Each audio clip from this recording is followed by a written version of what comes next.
Hello everyone, hope you are doing well. Last session में हमने समझा था डेरिवेटिव ट्रेडिंग क्या होती है। जब इंडिया में डेरिवेटिव्स को लाया गया तो उसके पीछे का पर्पस क्या था, एक्सचेंजेस का या सेबी का। लेकिन कैसे हम उस डेरिवेटिव का जो भी पर्पस था, हेजिंग या रिस्क कंट्रोल करना, उसको लेके उसको हटा के हमने क्या किया, या इंडियंस ने हमारी जो एक साइकोलॉजी है हमने उसको सट्टा या फिर स्पेकुलेशन की तरफ हमने उसको मूव कर दिया। कैसे डेरिवेटिव में हम रिस्क को मिनिमाइज करने के तरीके थे जिनको हमें फॉलो करना था, लेकिन हम डायरेक्ट क्या करते गए, ऑप्शन बाय करते गए और 99% ट्रेडर्स जैसा पैसा लूज करते हैं वो सब कुछ हमने फॉलो किया। लेकिन इसको बेटर अंडरस्टैंडिंग के लिए हम आगे समझेंगे कि किस तरीके से हम ऑप्शन ट्रेडिंग कर सकते हैं। तो उसका सेकंड चैप्टर जो आपका है वह फ्यूचर एंड ऑप्शंस है, कि फ्यूचर और ऑप्शंस में डिफरेंस क्या है। जैसे ट्रेडिंग की बात करो तो फर्स्ट आपका इक्विटीज होता है, जिसमें आप कैश में शेयर परचेज या सेल करते हैं, होल्डिंग्स करते हैं, इन्वेस्टमेंट करते हैं। दूसरा आपका फ्यूचर्स होता है और तीसरा आपका ऑप्शंस होता है। तो कैश में तो क्या है, जैसे कोई भी शेयर है, फॉर एग्जांपल रिलायंस है, आपने उसका जो भी उसका स्पॉट प्राइस या फिर जो भी कैश का प्राइस चल रहा है आपने उसको बाय किया और फॉर लॉन्ग टर्म आपने उसको रखा। लेकिन फ्यूचर और ऑप्शंस इनकी कुछ फिक्स एक्सपायरी होती है, चाहे वो मंथली एक्सपायरी हो सकती है, वीकली। ऑप्शंस में आपके पास वीकली एक्सपायरी इंडेक्सेस में मिल जाए, लेकिन फ्यूचर्स में आपके पास मंथली एक्सपायरी होती है, जो महीने का लास्ट थर्सडे होता है इंडियन स्टॉक मार्केट में। तो फ्यूचर्स क्या हो गया, फ्यूचर्स में हम कंप्लीटली अंडरलाइंग एसेट को परचेज करते हैं। अंडरलाइंग एसेट मान लो आपका निफ्टी है, तो निफ्टी का जो भी प्राइस चल रहा है हमने उस कंप्लीटली निफ्टी को ही परचेज कर लिया। अंडरलाइंग एसेट का जो भी प्राइस का मूवमेंट होगा वो आपका बेनिफिट, आपका प्रॉफिट होगा या लॉस होगा। निफ्टी अगर 100 पॉइंट ऊपर जा रही है, 25 का लॉट साइज हो, 2500 रुपये आपको मिलेंगे। अगर वो आपके अगेंस्ट 100 पॉइंट जा रही है तो फिर आपके 2500 रुपये जाएंगे। लेकिन ऑप्शंस में हम कंप्लीट अंडरलाइंग एसेट को बाय सेल नहीं करते, हम उसमें जो भी उसका प्रीमियम है केवल हम उसका प्रीमियम पे करते हैं। चाहे वो 100 रुपये, 200 रुपये, 500 रुपये, जो भी उसका प्रीमियम चल रहा है वो हम बाय या सेल करते हैं।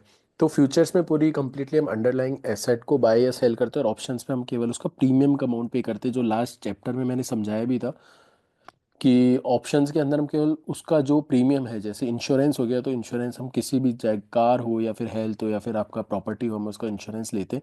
तो प्रॉपर्टी में आपने जहाँ 50 लाख का घर लिया, तो प्रॉपर्टी इंश्योरेंस में केवल हमने उसका 20, 25, 30 हज़ार रुपये जो भी उसका प्रीमियम है केवल वो प्रीमियम पे किया है। तो फ्यूचर्स में कंप्लीट अंडरलाइंग एसेट को हम खरीदते या बेचते हैं, और ऑप्शंस के अंदर हम केवल प्रीमियम का अमाउंट जो होता है केवल वो हम पे करते हैं। इनमें डिफरेंस क्या है, एक बार उसको भी बेटर अंडरस्टैंडिंग के लिए हम समझते हैं कि क्या रिस्क होता है, क्या रिवॉर्ड हो सकता है। तो यहाँ जो फ्यूचर्स की बात करते हैं, तो फ्यूचर्स के अंदर हम जब भी किसी भी अंडरलाइंग एसेट को, निफ्टी को या फिर किसी भी स्टॉक को बाय या सेल करते हैं, तो उनका एक स्पेसिफिक, उस प्राइस की एक स्पेसिफिक डेट होती है जिसको हम एक्सपायरी डेट बोलते हैं। सेम आपके ऑप्शंस में भी एक एक्सपायरी डेट आपको देखने को मिलेगी। लेकिन फ़र्क यहाँ है कि अगर हमने फ्यूचर्स में अगर ट्रेड किया है, या फिर हमने फ्यूचर्स में किसी अंडरलाइंग एसेट को बाय सेल किया है, तो आपका उधर जो पोटेंशियल है उसका रिवॉर्ड का, मतलब जो आपके प्रॉफिट का पोटेंशियल हुआ या फिर आपके लॉस का जो पोटेंशियल हुआ, वो अनलिमिटेड साइड में होता है। इट मीन्स आप ये समझ सकते हैं कि अगर 25,000 पे अगर निफ्टी चल रही है और आपने उसको बाय किया इन फ्यूचर्स, तो अगर निफ्टी वहाँ से 25,000 से कैसे भी 2, 4, 5 दिन में अगर 20,000, वहाँ से 5,000 पॉइंट्स अगर निफ्टी मंदा हो जाता है, तो आपका 5,000 मल्टीप्लाई बाय लॉट साइज वो आपका लॉस हो सकता है। अगर मार्केट और क्रैश करता है तो लॉस नीचे में अनलिमिटेड है। लेकिन वहीं अगर हम ऑप्शंस में ट्रेड करते हैं, तो ऑप्शंस में यहाँ तो हमने 25,000 की निफ्टी का पूरा अमाउंट हमने दिया है, 6,25,000 रुपये। एक बार मार्जिन बेनिफिट को साइड में रख देते हैं, तो 6,25,000 रुपये हमने पूरा उसका पे किया है। तो हमारा जो रिस्क है वो अनलिमिटेड, जैसे जैसे मार्केट नीचे जाएगा वैसे वैसे अपने लॉसेस बढ़ते जाएंगे, और अगर जैसे जैसे मार्केट ऊपर जाएगा तो वैसे वैसे प्रॉफिट बढ़ता चला जाएगा, अनलिमिटेड साइड। लेकिन ऑप्शंस में क्या होता है, हम केवल उसका प्रीमियम पे करते हैं। चाहे वो आपका 200 रुपये का प्रीमियम है या फिर वो आपको 300 रुपये का प्रीमियम है। अगर आपने कॉल ऑप्शन खरीदा तो हमने बैठ किया है, हमने सोचा कि यहाँ से मार्केट ऊपर जाएगा तो हमने कॉल ऑप्शन खरीदा। अगर मार्केट नेगेटिव साइड में जाएगा, तो अगर हमने 200 रुपये का कॉल ऑप्शन खरीदा है तो वो लास्ट आपका जीरो होगा, मतलब जाने का केवल 200, लॉस लिमिटेड है। सेम अगर हम ऊपर की तरफ जाते हैं तो हमारा प्रॉफिट, ऑफकोर्स प्रॉफिट आपका बड़ा होगा, लेकिन ये 200 रुपये आपका ऑप्शंस में आपका प्रीमियम है, आपकी कॉस्ट है, वो आपको नहीं मिलेगा। उसके बाद जो भी अपसाइड जाता है वो आपका प्रॉफिट होगा। लेकिन ऑप्शन में आप देख सकते हैं यहाँ पर डाउन साइड जो रिस्क है, डाउन साइड आपके रिस्क लिमिटेड है, क्योंकि आपका जो प्रीमियम आपने पे किया है केवल वही आपका जाएगा। फ्यूचर्स में क्या है, हमने पूरा 25,000 का निफ्टी खरीदा है, तो कंप्लीटली आपके रिस्क है। अगर निफ्टी कल को 10,000 पॉइंट नीचे चल जाएगा तो वो आपका पूरा रिस्क है। अगर आपने ऑप्शन में अगर आपने कॉल ऑप्शन खरीदा ऊपर जाने का, आपने बैठ के, और निफ्टी 10,000 नीचे आ जाता है, उल्टा हो जाएगा, तो भी आपका 200 पॉइंट का ही लॉस है, क्योंकि 200 लास्ट आपका घट के जीरो हो जाएगा, माइनस में वो नहीं जाएगा। तो फ्यूचर्स में प्रॉफिट एंड लॉस अनलिमिटेड होता है, लेकिन ऑप्शंस में डाउन साइड के रिस्क, मतलब आपका जो लॉस साइड है वो लिमिटेड रिस्क होती है। ठीक है, और लेकिन आपकी अपसाइड है, वो अपसाइड आपको मिलेगा, जो आपका कॉस्ट आपने प्रीमियम पे किया है वो हटा दीजिए, उसके बाद आपका पोटेंशियल, जो अपसाइड पोटेंशियल है वो काफ़ी अच्छा उसमें रहता है। तो फ्यूचर ऑप्शन में एक पॉइंट तो हमें ये समझ में आया कि इसमें रिस्क एंड रिवॉर्ड किस हिसाब से काम करता है। उसके अलावा कि हमने ये समझा कि जो पोटेंशियल लॉसेस है वो लिमिटेड कैसे है, उसको भी हम एक बार समझने की कोशिश करते हैं। तो फ्यूचर्स की अगर बात करें, तो फ्यूचर्स के अंदर क्या होता है कि अगर जब भी हम फ्यूचर्स ट्रेड करते हैं, ठीक है, तो हमें उसका पूरा हमने मार्जिन मनी दिया। ठीक है, जस्ट ए मिनट गाइस। तो जैसा इसमें एक चीज़ थी लिमिटिंग पोटेंशियल लॉसेस, तो ये लिमिट ऑर्डर्स, यहाँ पे लिमिट ऑर्डर्स की बात हम देखते हैं। अगर फ्यूचर्स या ऑप्शंस में आप ट्रेड करें, दोनों में ये सिमिलरिटी आपको मिलेगी।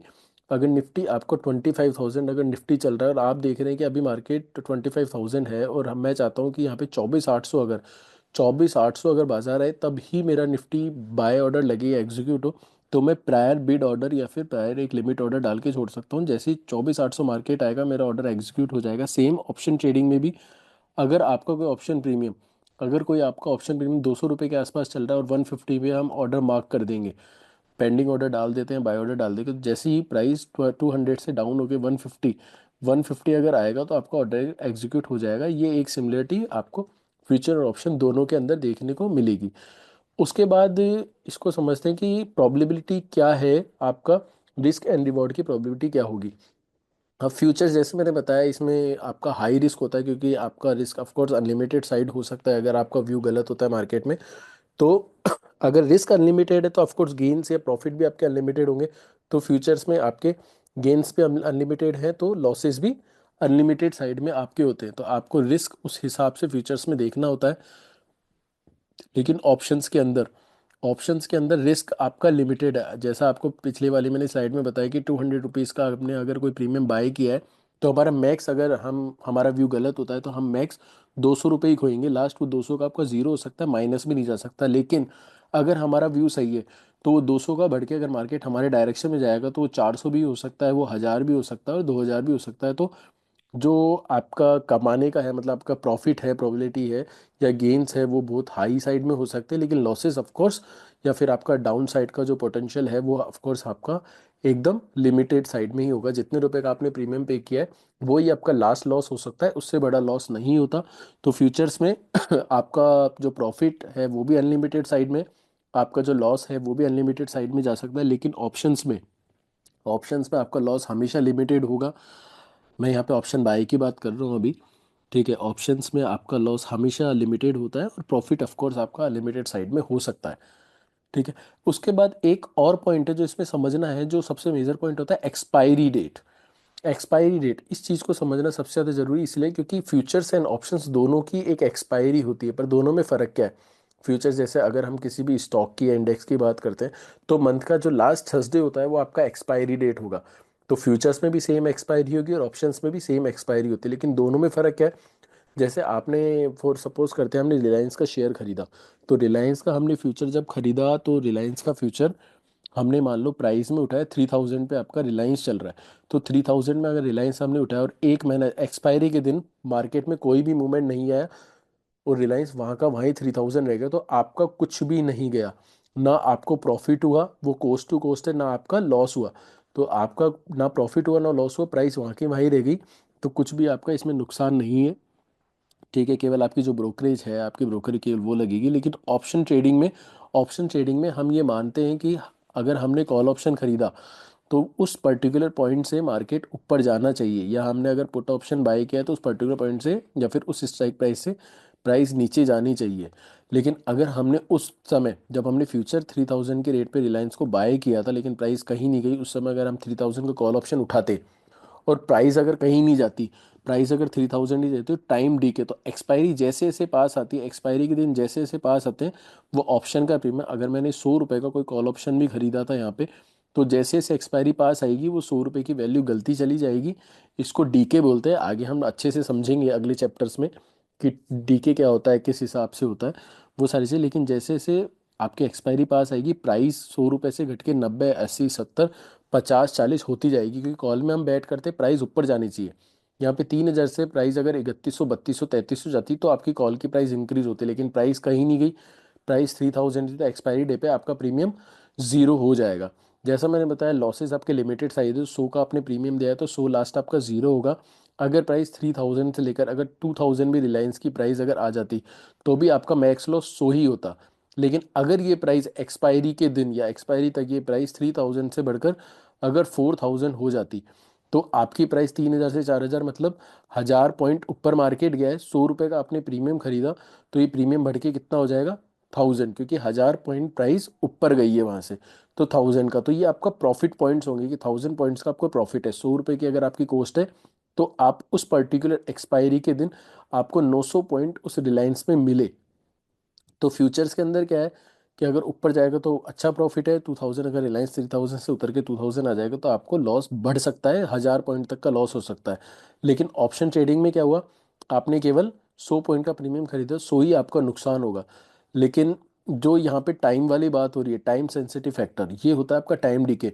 जब भी हम ऑप्शन ट्रेडिंग करते हैं तो हम चाहते हैं कि हमने जब भी कॉल या पुट खरीदा तो तुरंत या फिर एक्सपायरी से पहले जितना जल्दी हो सके प्राइस में मोमेंटम आए, हमारे फेवर में जाए तो प्राइस इंक्रीज हो। अगर प्राइस में मोमेंटम नहीं आएगा, प्राइस कुछ इस तरीके से धीरे धीरे धीरे धीरे अपसाइड जाएगी, तो टाइम वैल्यू के हिसाब से आपका प्रीमियम घटता चला जाएगा। और एक टाइम बाद देखेंगे प्राइस अपसाइड तो गई लेकिन हमारा प्रीमियम नहीं बढ़ा। तो उसका रीज़न ये होता है टाइम वैल्यू, टाइम डीके। हमारे लिए सबसे ज़्यादा ज़रूरी होता है ऑप्शन में, क्योंकि हम जब भी ऑप्शन ट्रेड करते हैं, कोई भी कॉल या पुट खरीदते हैं, हम चाहते हैं उस प्राइस का मोमेंटम या अंडरलाइंग एसेट का मोमेंटम इंस्टेंट हमें देखने को मिले, जिससे हमारे प्रीमियम इंक्रीज हो और हमें पैसा मिले।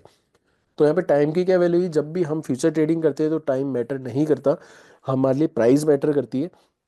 लेकिन जब भी हम ऑप्शन ट्रेडिंग करते हैं तो टाइम हमेशा मैटर करता है, जितनी जल्दी प्राइस में मोमेंटम आएगा उतनी जल्दी हमारे ऑप्शन प्राइसेस या हमारे प्रीमियम्स इंक्रीज होंगे। अगर धीरे धीरे टाइम निकलता जाएगा और प्राइस में मूवमेंट नहीं आया या सडन मूवमेंट नहीं आया, तो ऑप्शंस की प्राइसेस जो हमने खरीदी हुई है वो धीरे धीरे घटती चली जाएगी और वो लॉसेस की तरफ चल जाएंगे। और एक्सपायरी के टाइम अगर वो आउट द मनी मतलब दूर रह जाता है तो वो सीधे शून्य हो जाएगा, जीरो हो जाएगा। तो टाइम एक बड़ा फैक्टर होता है जब हम ऑप्शन ट्रेडिंग की बात करते हैं। ठीक है, तो अगला पॉइंट आपको बताएगा, जैसा कि आप स्क्रीन पे देख सकते हैं, ट्रेडिंग कैपिटल एंड मार्जिन। मैंने पहले भी बात करी थी, अगली स्लाइड में हम बात करेंगे ट्रेडिंग कैपिटल और मार्जिन कितना चाहिए होता है अगर आप फ्यूचर्स या ऑप्शन ट्रेडिंग कर रहे हैं। तो फ्यूचर्स में जब भी आप ट्रेडिंग करते हैं तो आपको पता है, जैसे मैंने पिछले आपको बताया भी कि फ्यूचर्स में हमेशा रिस्क आपका अनलिमिटेड साइड होता है और रिवॉर्ड भी ऑफकोर्स अनलिमिटेड साइड है। तो जैसे आपको बताया 3000 का अगर कोई रिलायंस का शेयर है, इसको हमने फ्यूचर्स के अंदर बाय किया और कुछ भी न्यूज़ आती है, कुछ भी फैक्टर से रिलायंस अगर 3000 से आपका 1000 ही रह जाएगा, तो आपका यहाँ पे जो आपका प्राइस 2000 रुपीज से घट गया। और रिलायंस का अगर लॉट साइज हम मानते हैं कि अगर रिलायंस का लॉट साइज 250 का अगर रिलायंस का लॉट साइज है और 2000 पॉइंट तो आपने उसमें ही गवा दिए, जो आपका प्राइस मूवमेंट आया उसमें 2000 पॉइंट्स का अगर लॉस हुआ तो 5 लाख का सीधे सीधे आपको नुकसान हो गया। लेकिन अगर वहीं हमने 200 रुपये का प्रीमियम खरीदा होता तो आपका लास्ट नुकसान 200 रुपये के हिसाब से केवल 50,000 का ही होता, ना कि 5 लाख का। तो यहाँ पर रिस्क ज़्यादा है, आप समझना, फ्यूचर्स के अंदर रिस्क ज़्यादा है, तो एक्सचेंज आपसे हमेशा ज़्यादा मार्जिन चार्ज करेगा। एक्सचेंज क्योंकि रिस्क ज़्यादा है, तो जब पूरा 5 लाख या 6 लाख का रिस्क हो सकता है मार्केट में, तो ऑफकोर्स एक्सचेंज आपसे ज़्यादा पैसे चार्ज करेगा आपकी पोजीशंस को एग्जीक्यूट करने में और कैरी करने में। लेकिन वहीं ऑप्शंस के अंदर लास्ट रिस्क आपका 200 जो आपने प्रीमियम किया है वही लास्ट रिस्क होता है, तो एक्सचेंज हमेशा आपसे जो मैक्स रिस्क आपकी पोजीशन की होती है केवल वो ही आपसे चार्ज करेगा, उससे ज़्यादा नहीं। मतलब अगर 200 का प्राइस है और 250 का लॉट साइज है तो लास्ट एक्सचेंज आपसे 50,000 ही चार्ज करेगा, इससे ज़्यादा चार्ज नहीं करेगा, इससे बड़ी तो रिस्क ही नहीं है।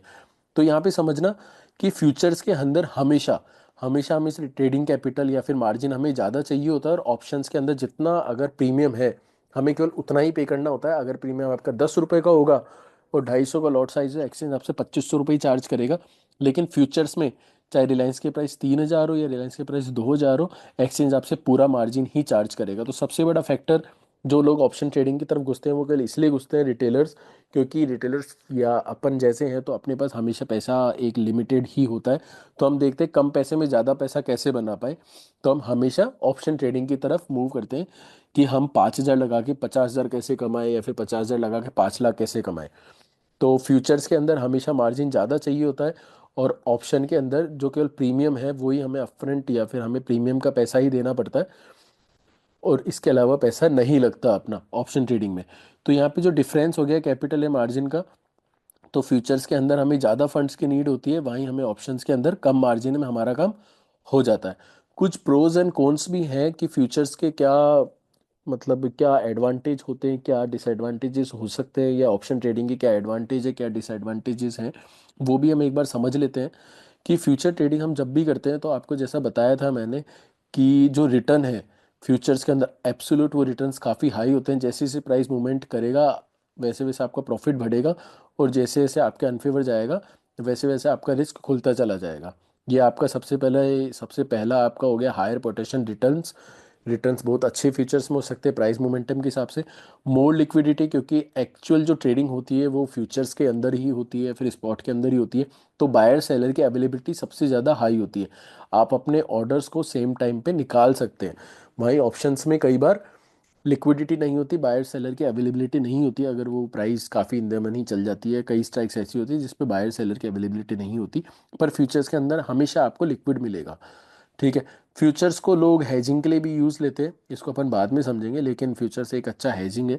अगर डिसएडवांटेज की बात करूँ तो यहाँ पे एडवांटेज था हाई प्रॉफिट, तो यहाँ पे हाई रिस्क फ्यूचर्स के अंदर। ठीक है।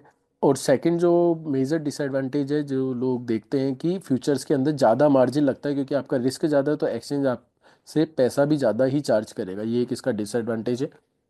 अगर ऑप्शन ट्रेडिंग के एडवांटेजेस की बात करूँ, ऑफकोर्स लोअर रिस्क रहता है। जितना आपने मार्जिन यूज़ लिया है, मतलब जितना आपने मार्जिन का या जितना प्रीमियम हमने परचेज किया है वही आपको केवल देना पड़ता है। तो ऑफ कोर्स अगर रिस्क भी आएगा या मार्केट आपके अगेंस्ट जाएगा तो लास्ट आपका प्रीमियम ही जीरो होगा, इससे बड़ा रिस्क नहीं खुलेगा, ये किसका एडवांटेज है। फ्लेक्सिबिलिटी अच्छी होती है। फ्यूचर्स के अंदर आपको डायरेक्ट जाके प्राइस खरीदनी होती है, ऑप्शंस के अंदर डिफरेंट डिफरेंट स्ट्राइक होती है जिसमें बैट करते हैं। तो अगर रिलायंस 3,000 चल रहा है तो मैं 3100 का कॉल भी ले सकता हूँ, 3200 भी ले सकता हूँ, 3300 भी ले सकता हूँ, या 2900 या फिर 2800 का कॉल ऑप्शन भी ले सकता हूँ। तो फ्लेक्सिबिलिटी काफ़ी होती है स्ट्राइक्स को लेके। ये सूटेबल होता है डायरेक्शनल या फिर वॉलेटिलिटी ट्रेडर्स के लिए, ट्रेड्स के लिए।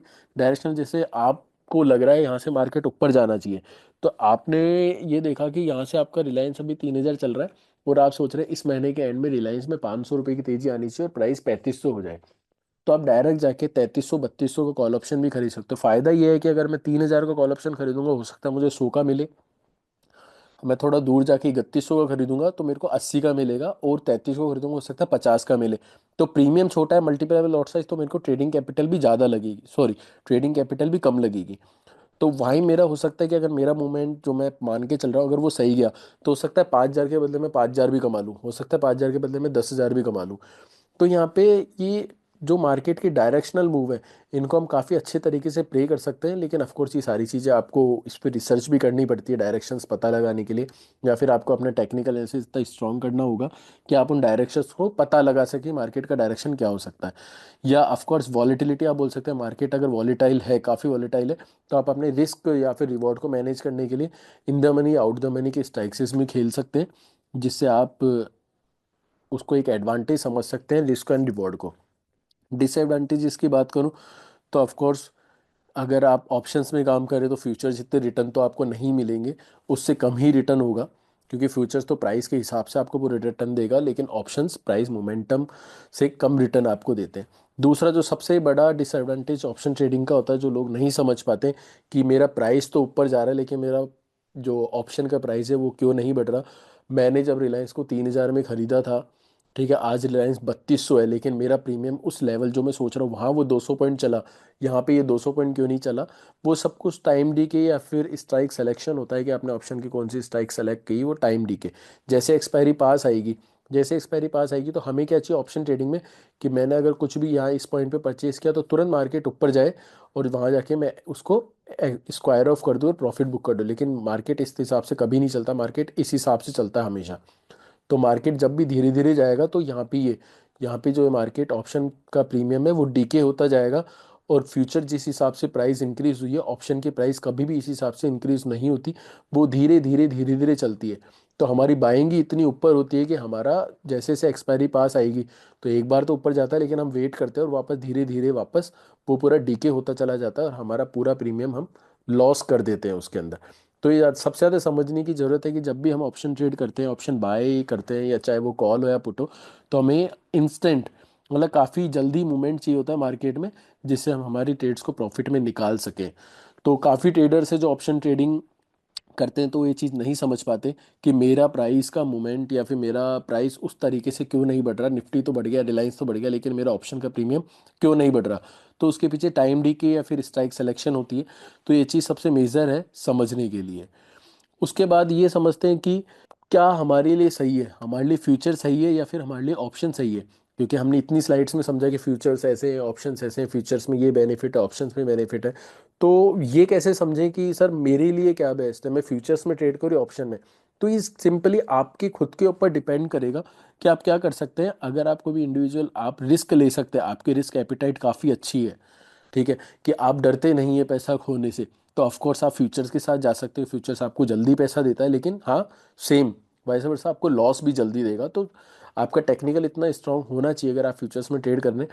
अगर आप रिस्क ज़्यादा नहीं ले सकते तो आप ऑफ कोर्स ऑप्शन के साथ जाएं, थोड़ा उसको स्टडी करें, प्राइस मूवमेंट को स्टडी करें, फिर आप ऑप्शंस के साथ जाएं एटलीस्ट जब, क्योंकि मार्केट में इतना इजी नहीं है प्राइस का मूवमेंट पता लगाना मार्केट किस साइड जाएगा। लेकिन हाँ, अगर मैं गलत हुआ तो मेरा पैसा कम जाएगा, मेरा लॉस कम होगा, मैं लूज कम करूंगा ऑप्शंस में, लेकिन फ्यूचर्स में बड़ा लूज कर सकता हूँ।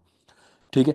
आपका मार्केट का या ट्रेडिंग का ऑब्जेक्टिव क्या है, आपको कितनी जल्दी पैसा कमाना है। ऑफकोर्स आपको ज़्यादा जल्दी पैसा कमाना है तो आपको फ्यूचर्स में जाना होगा, पर सेम रिस्क भी उतना होगा।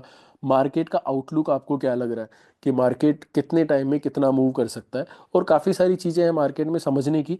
तो सबसे बड़ी चीज़ रिस्क एंड रिवॉर्ड होता है कि आपकी कैपेसिटी खोने की।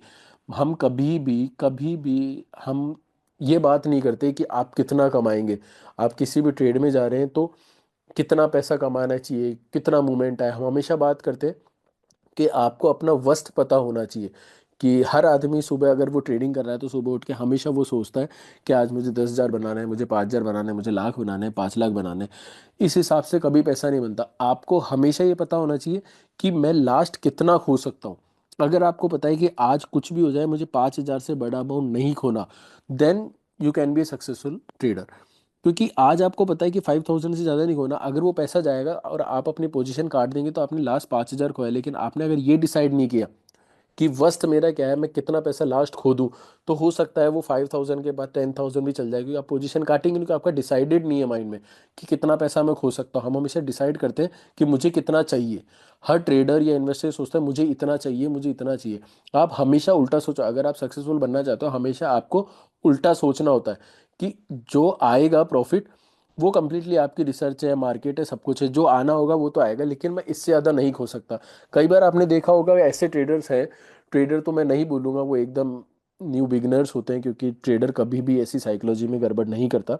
वो क्या करते हैं, 1 लाख की कैपिटल है, वो सिंगल पोजीशन, इतनी हैवी पोजीशन साइजिंग ले लेते हैं कि वो एक ट्रेड में पूरी लाख रुपए की कैपिटल को वाइप आउट कर देते हैं। लेकिन जब वो प्रॉफिट बुक करते हैं तो बुक करते हैं 1,000 रुपये, 2,000, 3,000, 5,000, 10,000। तो वो लॉसेज में ज़्यादा बैठ रहे हैं। तो आपको ये चीज़ समझनी चाहिए कि आपके लिए बेस्ट क्या है वो आपके हाथ में नहीं है। आपके और अपनी साइकोलॉजी के कंट्रोल करो, अपनी ट्रेडिंग आपके रिसर्च पे कंट्रोल करो। आपके हाथ में आप क्या रखो, आपका वर्स्ट, कि कभी भी ऐसी मार्केट में सिचुएशन है जहां मेरे लॉसेस बढ़ रहे हैं, तो ऐसा एक वर्स्ट पॉइंट कि इतना लॉस दिखने के बाद भाई मैं एग्जिट हो जाऊंगा, फिर उस दिन मैं ट्रेड नहीं करूंगा। अगर आप इस चीज को कंट्रोल कर लेंगे तो फिर फ्यूचर में आप ट्रेड करते हो, ऑप्शन में ट्रेड करते हो, मैटर नहीं करेगा, आपके लिए पैसा आपका बन जाएगा। क्योंकि एक सर्वे में ये भी देखा गया है कि 70% ट्रेड्स आपकी प्रॉफिटेबल होती है, लेकिन जो 30% ट्रेड्स है वो इतने बड़े लॉसेस होते हैं कि वो 70 भी मिलके उसको कवर नहीं कर पाते और आपकी पूरी कैपिटल वाइप आउट हो जाती है। तो एक्यूरेसी आपकी हमेशा अच्छी होगी। अगर आप ट्रेड करते हो तो आप हमेशा देखेंगे मार्केट आपके फेवर में जाता है, आप सही टाइम पे बुक नहीं करते, या फिर अगर लॉसेस हो रहे हो तो आप उनको काटते नहीं, आप बैठे रहते, उससे आपकी ट्रेडिंग कैपिटल पूरी कंप्लीटली वाइप आउट हो जाती है। तो समझना ये है कि फ्यूचर करें, ऑप्शन करें, या फिर किसी भी इंस्ट्रूमेंट, किसी भी अंडरलाइंग एसेट है, किसी भी मार्केट में काम करें, आप अपना वर्स्ट पहचाने सबसे पहले कि मैं मैक्स क्या खो सकता हूँ। आपको डेली सुबह जब भी आप ट्रेड करें तो आपको ये डिसाइड करना है कि इससे ज़्यादा मैं लॉस नहीं देखूंगा, अगर ये लॉस होगा मैं बंद कर दूंगा, अगले दिन फिर फ्रेश स्टार्ट करूंगा। तो फ्यूचर एंड ऑप्शंस का ये टॉपिक था, इसको हम कंप्लीटली डन करते हैं। नेक्स्ट सेशन में हम देखेंगे कि ऑप्शन चयन एंड डेटा क्या होता है। ठीक है guys, thank you so much.